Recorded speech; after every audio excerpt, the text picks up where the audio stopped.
Segala kemuliaan bagi Engkau, Yesus Kristus. Selamanya Engkau Raja di atas segala raja.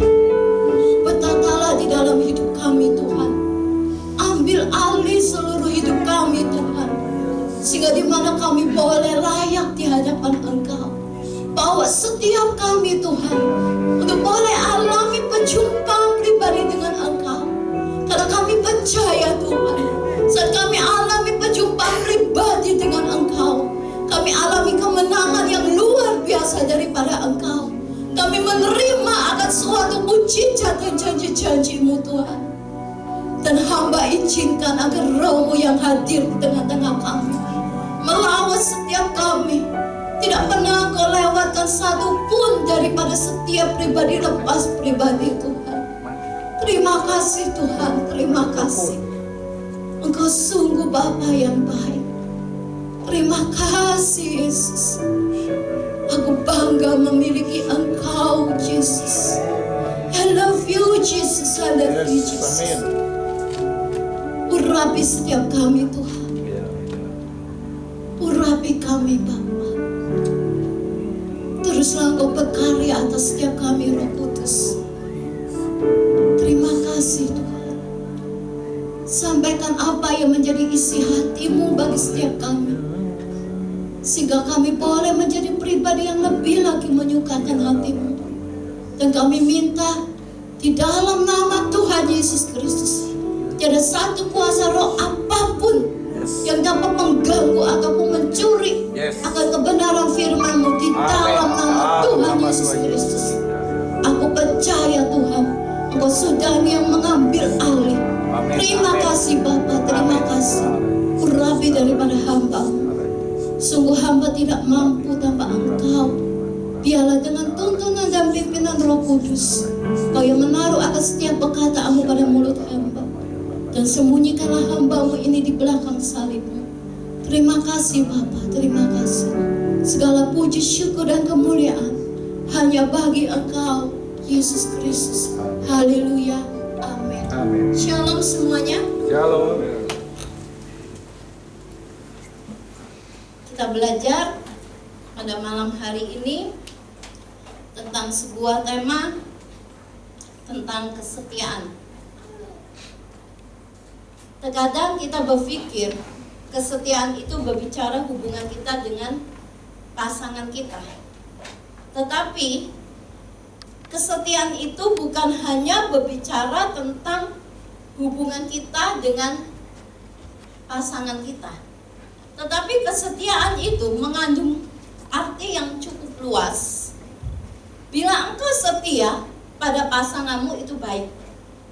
Tetapi lebih daripada itu, kesetiaan arti sesungguhnya itu adalah orang yang bisa dipercayai. Itu adalah arti yang sesungguhnya. Kesetiaan itu adalah orang yang bisa dipercayai di dalam segala hal. Baik di dalam keuangan, baik di dalam perkataan, maupun hubungan kita dengan Tuhan, maupun hubungan kita dengan sesama kita. Dan kita lihat di Lukas 16 ayat 11 sampai 12. Demikian firman Tuhan, Lukas 16 ayat 11 sampai 12. Jadi jikalau kamu tidak setia dalam hal mamon yang tidak jujur, siapakah yang akan mempercayakan kepadamu harta yang sesungguhnya? Dan jika kamu tidak setia dalam harta orang lain, siapakah yang akan menyerahkan hartamu sendiri kepadamu? Ini berbicara jika kita tidak setia dalam hal mamon itu berbicara tentang uang. Kalau kita tidak setia di dalam perkara soal uang, bagaimana Tuhan bisa mempercayakan berkat yang lebih besar? Kalau dengan berkat yang sedikit aja engkau tidak bisa dipercayai, Tuhan maka tidak akan menambahkan berkat atas hidup kita. Dan kita belajar tentang arti kesetiaan itu. Kan saya mengatakan bahwa kesetiaan itu harganya jauh lebih mahal daripada sebuah ketaatan. Kenapa saya katakan kesetiaan itu harganya jauh lebih mahal daripada ketaatan? Bukan berarti saya tidak menyuruh Anda untuk tidak taat. Taat itu baik. Saya sangat menyarankan kita hidup taat di dalam firman Tuhan. Tetapi saya tegaskan kembali, kesetiaan itu harganya jauh lebih mahal daripada ketaatan. Salah satu contoh, seorang karyawan bisa taat karena dia dapat gaji.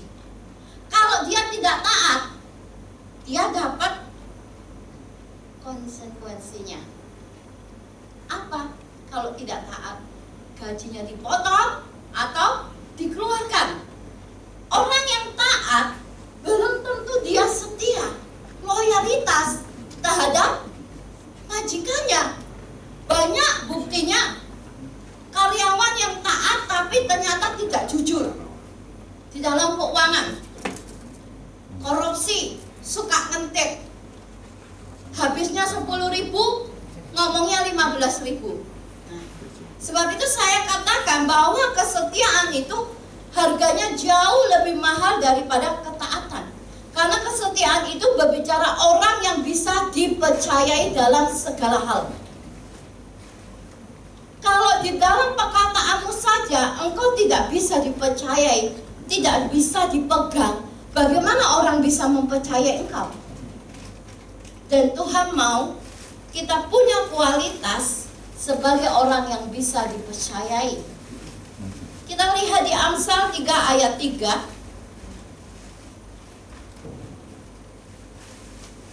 Amsal pasal 3 ayat 3. Demikian firman Tuhan, janganlah kiranya kasih dan setia meninggalkan engkau. Kalungkan itu pada lehermu, tuliskan itu pada loh hatimu. Dikatakan di sini, janganlah kiranya kasih dan setia meninggalkan engkau, tetapi kalungkan.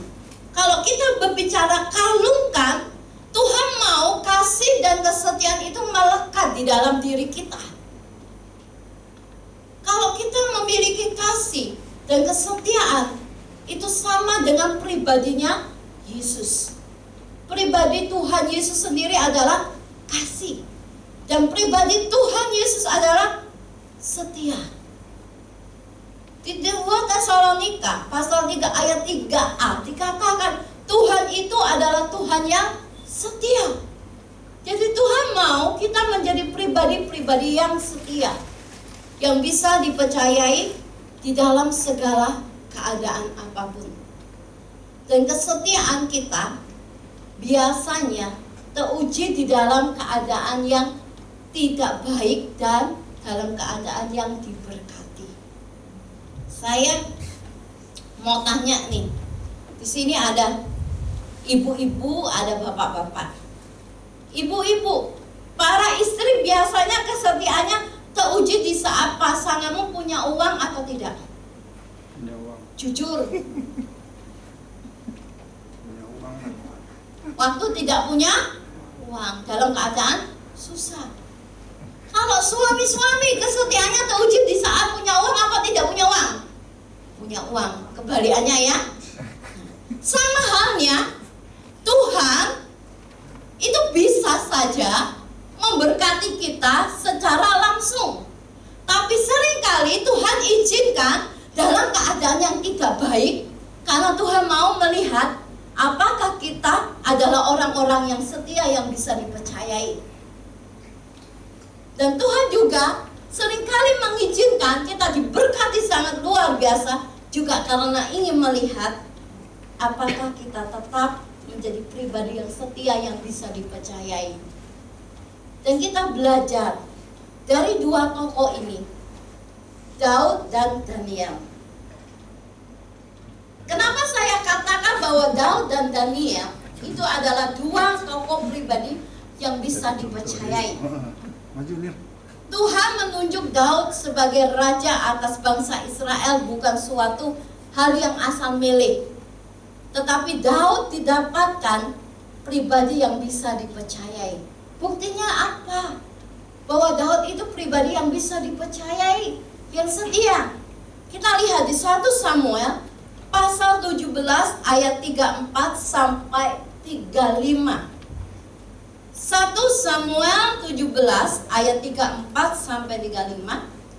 Demikian firman Tuhan.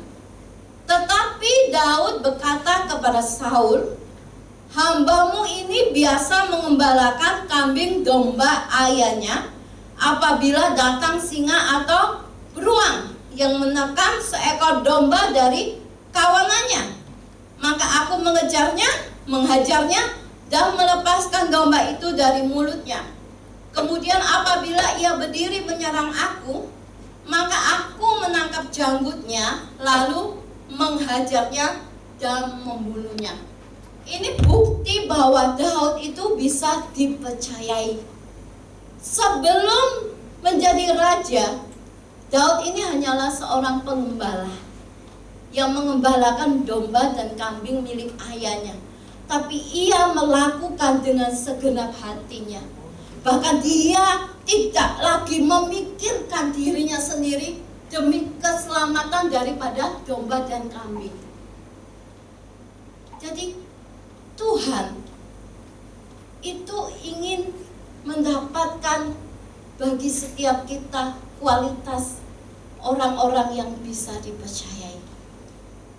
Dikatakan di firman Tuhan, bila engkau setia dalam perkara kecil, maka perkara besar akan dipercayakan. Jadi kesetiaan itu akan teruji di saat engkau mendapatkan sesuatu yang tidak seperti engkau harapkan, sesuatu yang tidak baik. Tuhan tidak langsung menjadikan Daud ujuk-ujuk langsung jadi raja. Tidak. Tapi Daud diajar terlebih dulu oleh Tuhan mulai dari titik nol. Jadi kalau saat ini engkau merasa doamu belum dijawab, jangan banyak protes sama Tuhan, jangan banyak mengeluh sama Tuhan, tapi coba koreksi. Apakah aku sudah bisa menjadi orang yang dipercayai? Kalau Tuhan sudah menilai kita bisa menjadi orang yang dipercayai, pasti apa yang jadi doa kita, kerinduan kita, pasti Tuhan akan berikan. Saya secara pribadi mengalami yang namanya kesetiaan. Bukan bicara tentang firman ini saya asal ngomong. Saya awal mulanya, saya tidak ujuk-ujuk langsung berdiri di mimbar. Kalau sebagian besar, ada yang tahu, ada yang tidak tahu. Dulu awal mulanya saya dengan suami saya penjaga perpustakaan.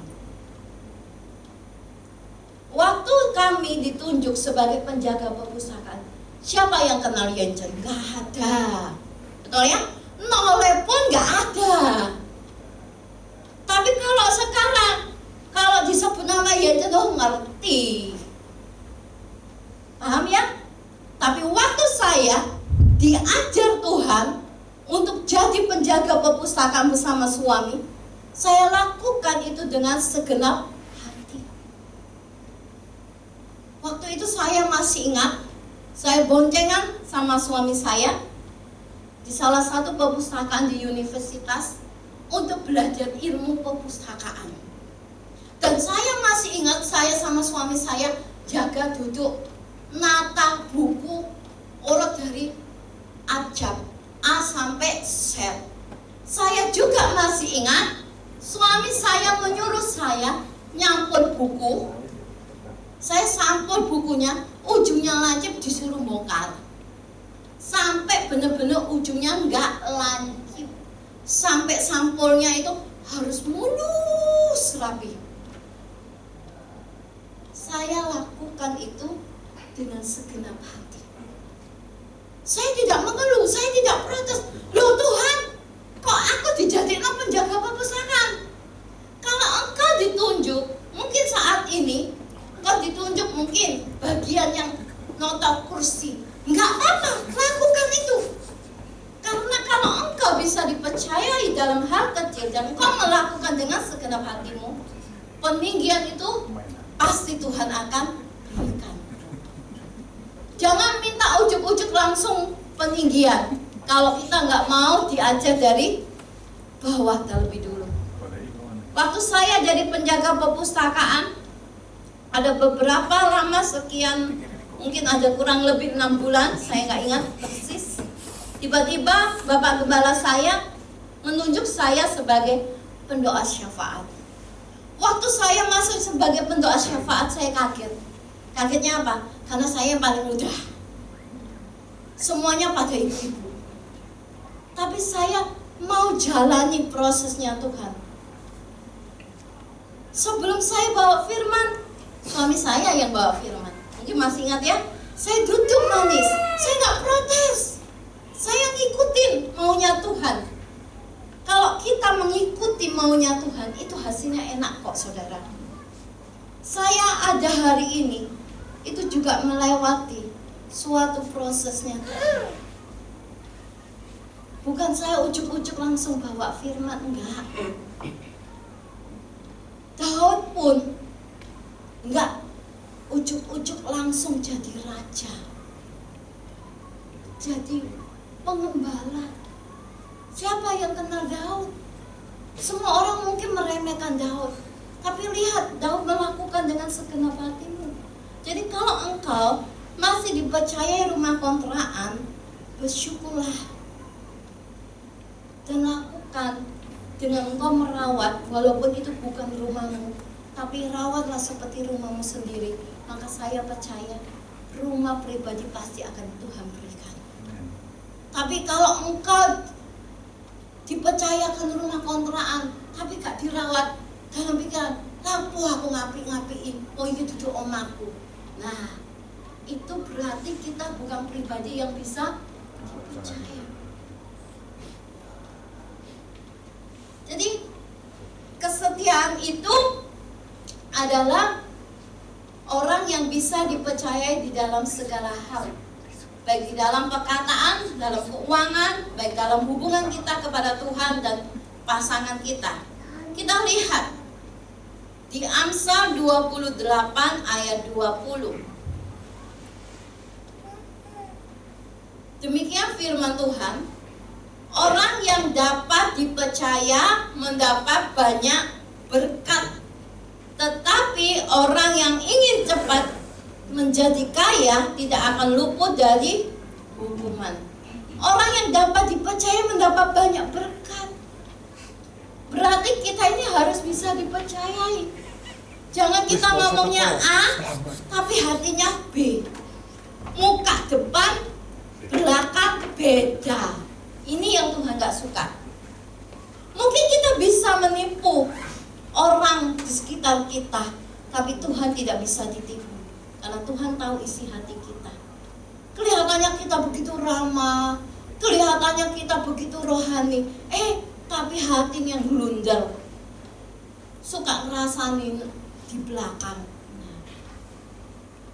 Jadi kalau kita benar-benar untuk mau menjadi orang yang bisa dipercayai, maka percaya berkat itu akan Tuhan percayakan atas engkau. Jujurlah juga dalam keuangan. Kalau engkau dipercayai sebagai seorang bendahara dalam keuangan, jujurlah, terbukalah. Jangan laporannya banyak yang merahnya, istilahnya banyak gak jujurnya. Dan saya katakan selain daripada Daud, Daniel pun itu adalah pribadi yang bisa dipercayai.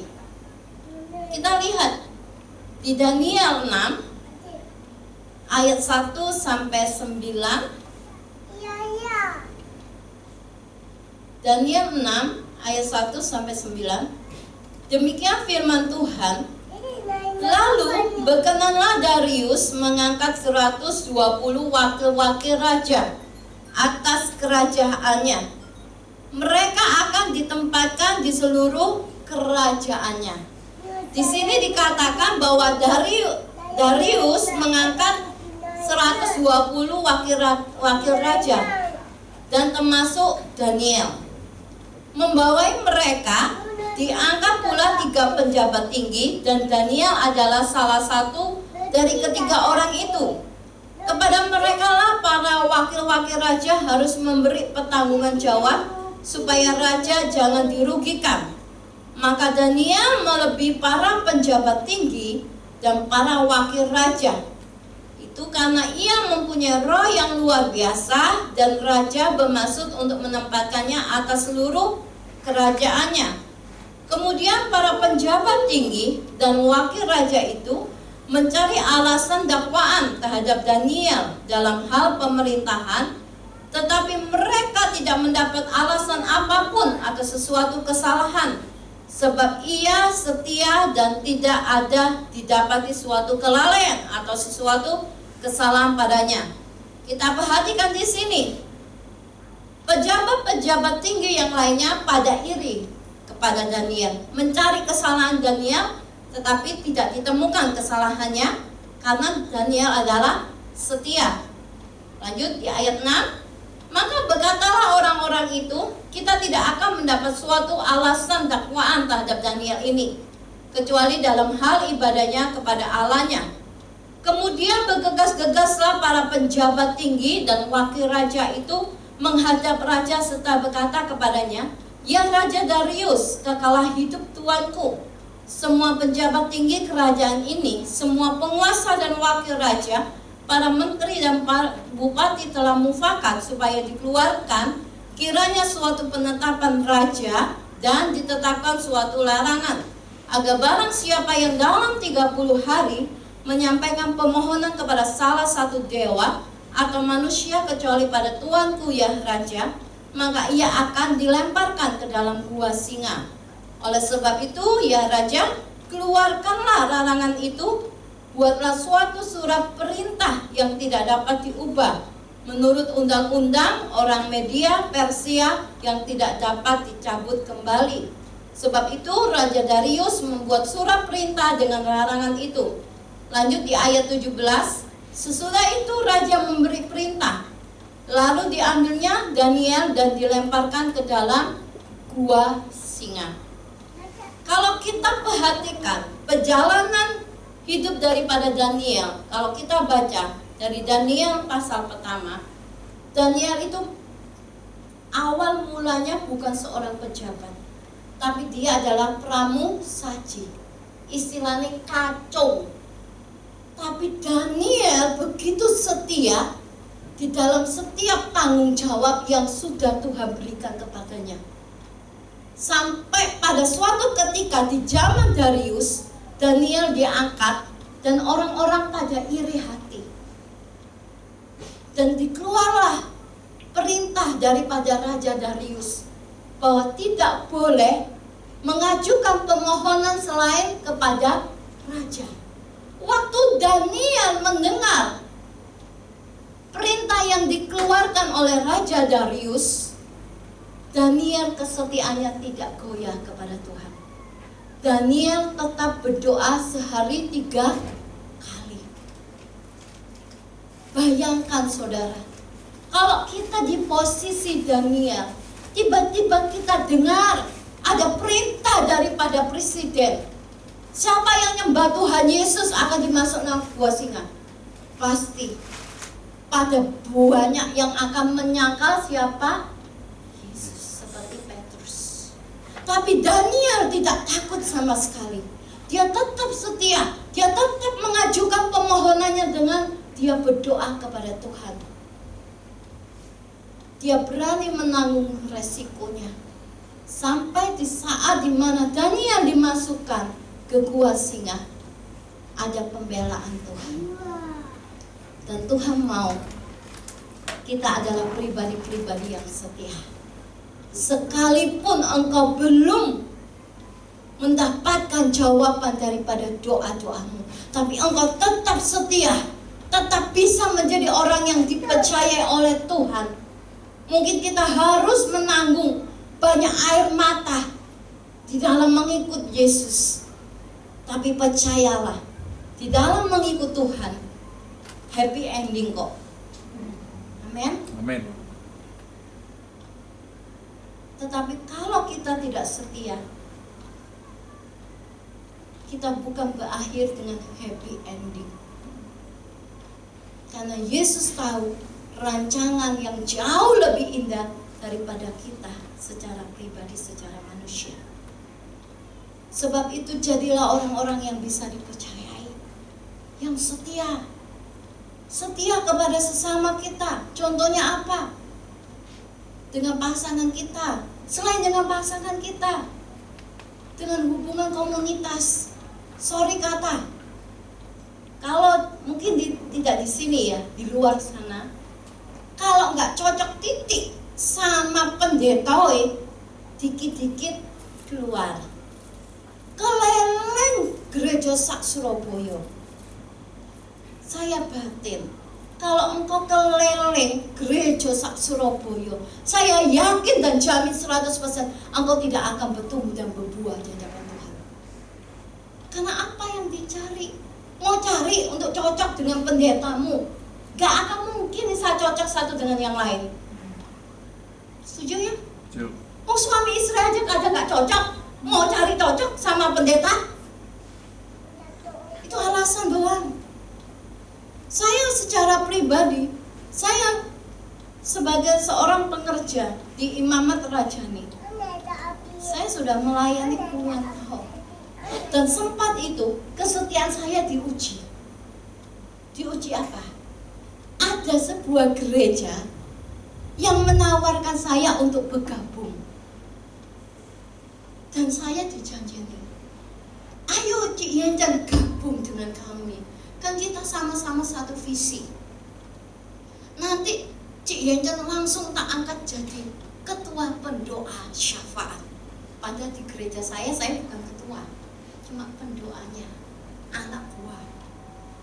Nanti dia perlu apa pelayanan, tak sepot semuanya. Istilahnya nggak gerayan kantong sendiri.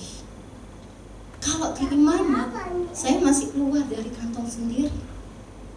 Kalau acara bakso, acara Natal, keluar dari kantong sendiri. Tapi ini disupport loh. Kendaraan, semua pokoknya disupport, didukung semuanya. Suami saya nyenggol. Enak nih, kok cocok gembala nih yo apik, ramah, gak koyok gembala kita yo. Rasanya apa gitu. Tapi saya ngomong, saya tahu bahwa Tuhan menempatkan saya di gereja ini. Saya tetap mau setia. Gak peduli masih modelnya gembala, aku mungkin kurang senyum lah, atau agak kaku lah. Karena saya mau di hadapan Tuhan. Kalau kita aja tidak setia, apa yang ada di depan mata kita, bagaimana kita bisa ngomong setia kepada Tuhan? Sampai suatu ketika terdengarlah sama Pak Gem saya dipanggil. Saya bilang, wis tenang aja Pak, saya nggak kemana-mana kok, saya tetap stay di sini. Selama Tuhan berkata saya harus di sini, saya setia. Tenanglah hati Bapak Gembala saya. Padahal tawarannya bagus. Dan saya masih ingat, waktu itu ibu saya masih hidup. Saya cerita sama ibu saya. Ibu saya bilang gini, wih enak kon. Istilahnya gini, kalau kita bekerja di perusahaan, kalau ditawari gajinya lebih besar, pasti milih mangas ya manusia. Milih yang lebih besar, apalagi difasilitasi. Enak. Kita tahu enaknya hari ini, tapi kita nggak tahu masuk dapurnya kayak apa. Betul ya? Tapi kalau kita mau setia, taat pada apa yang maunya Tuhan untuk bisa menjadi orang yang dipercayai, pasti Tuhan punya cara untuk meninggikan kita. Walaupun kita mungkin pengerja di gereja kecil, kalau kita bisa dipercaya, Tuhan itu bisa ngangkat kok, bisa mempromosikan. Saya ngomong sama ibu saya, enggak lah tetap di sini. Lu kok mana kira gak bisa berkembang lu? Kata sopo? Kata Tuhan itu bisa mengangkat setiap daripada kita. Walaupun mungkin kita berada di suatu gereja yang kecil. Saya masih ingat, dulu saya nggak paham. Saya waktu itu sempat debat sama suami. Suami pingin masuk anak sekolah yang YPPI. Saya debat, karena saya merasa, lah wong sekolah kampung loh, oleh opo? Saya debat, tapi saya belajar tunduk. Suami bilang tetap nang YPPI. Ya udah. Walaupun sekolah di kampung, Tuhan bisa meninggikan anak saya. Jadi bukan berada di tempat di mana engkau berada, tapi itu tergantung dari hatimu di hadapan Tuhan.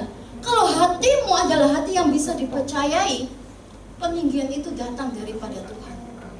Tuhan itu bisa promosikan kita.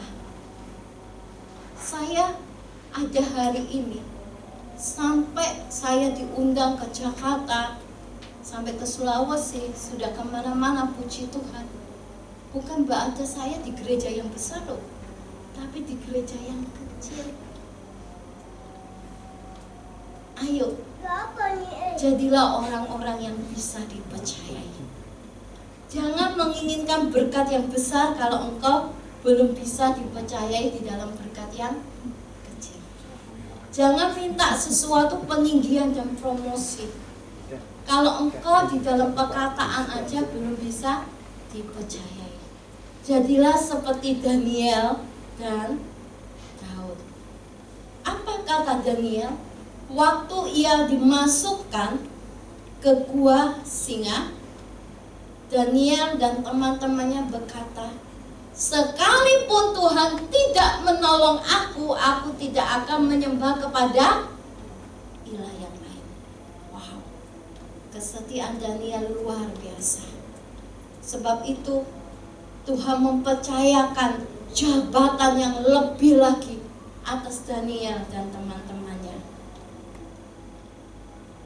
Kita lihat di 1 Korintus 10 ayat 13.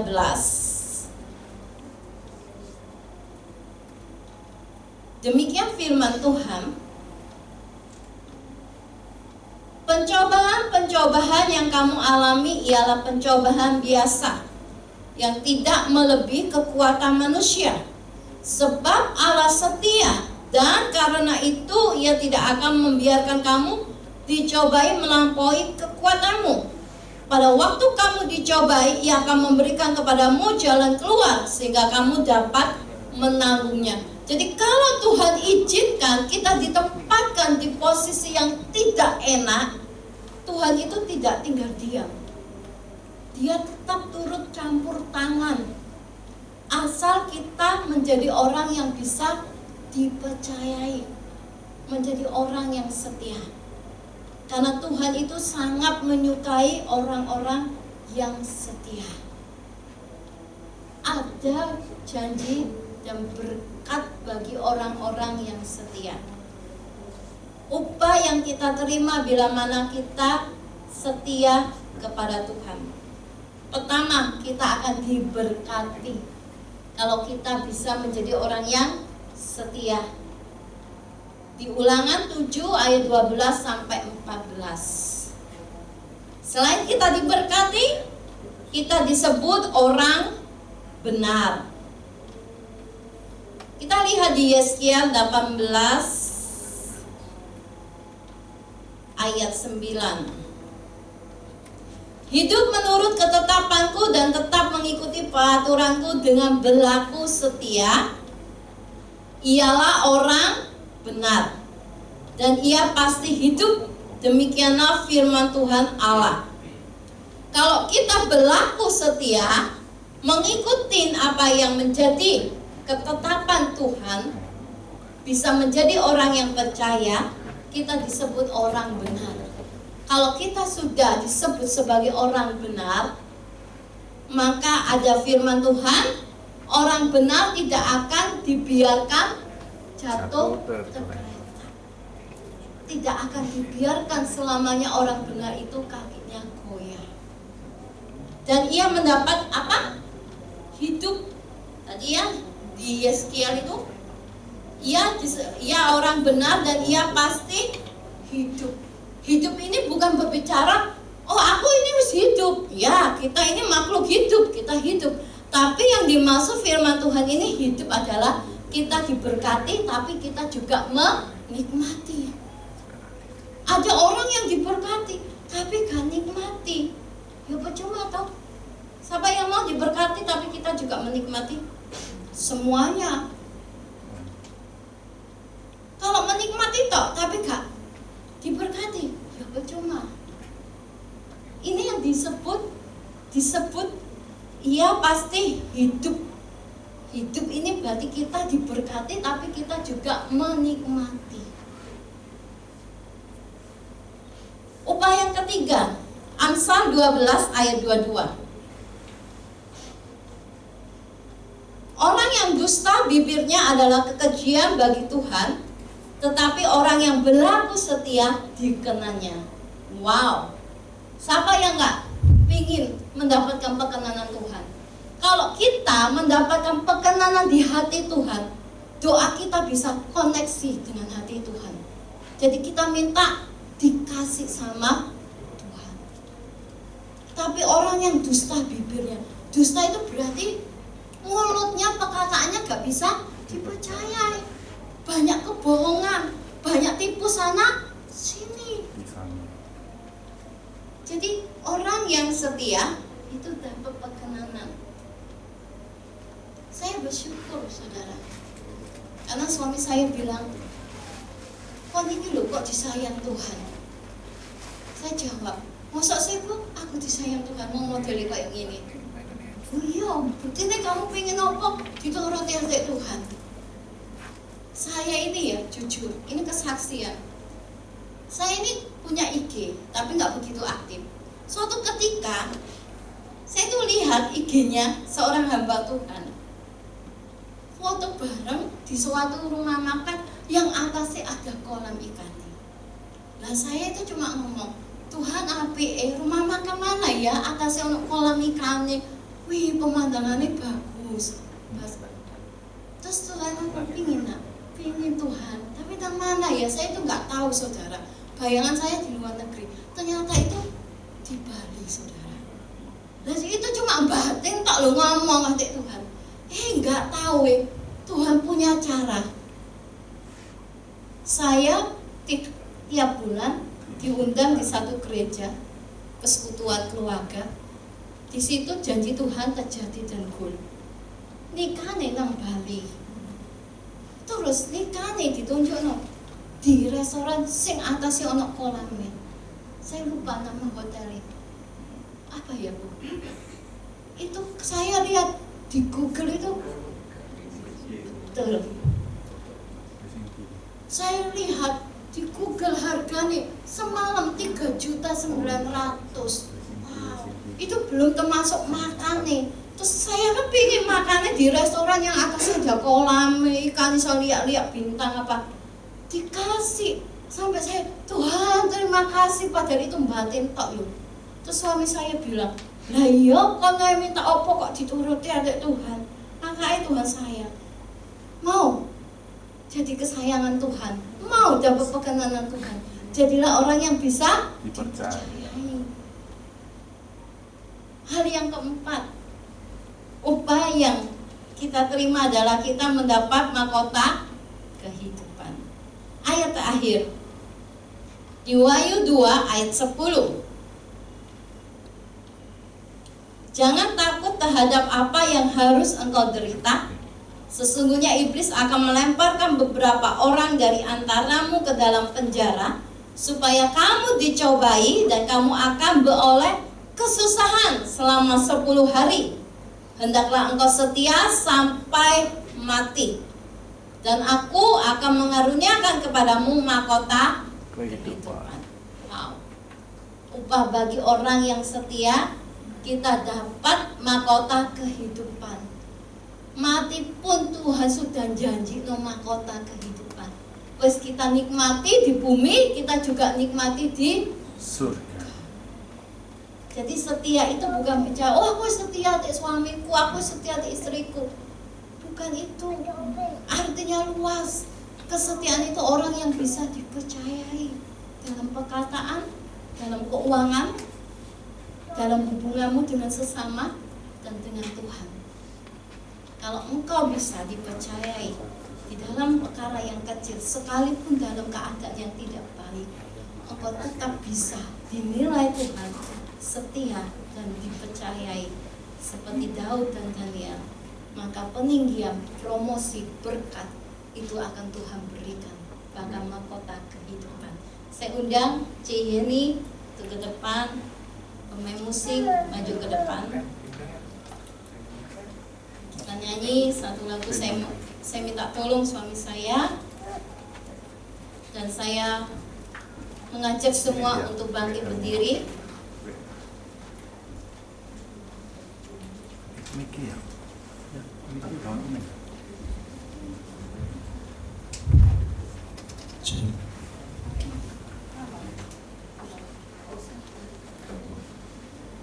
Ya, yuk semua bangkit berdiri. Kita sama-sama menghampiri hadirat Tuhan. Semua diberkati ya. Amin. Ini bagus banget loh firman-Nya. Ya, pewahyuan daripada Roh Kudus. Yuk kita nyanyikan satu lagu. Saya akan mengalir ya. Ya. Kita fokus kepada Tuhan. Tutup mata ya. Saya mengalir. Ojo ngelirik kanan kiri. Ya. Kapan yo aku dicedhaki yen? Kapan yo aku dinubuatno? Ojo saudara. Ya jangan. Miliki motivasi yang benar supaya kita berkenan di mata Tuhan. Jadilah orang yang bisa dipercaya. Jika motivasi hatimu salah, engkau nggak bisa dipercaya di mata Tuhan. Betul? Kalau kau bisa dipercaya di mata Tuhan, saya percaya kau punya motivasi hati yang benar. Amin. Amin. Amin. Ya, Amin. yuk. Pejamkan mata, fokus sama Tuhan. Musik menyembah mengalir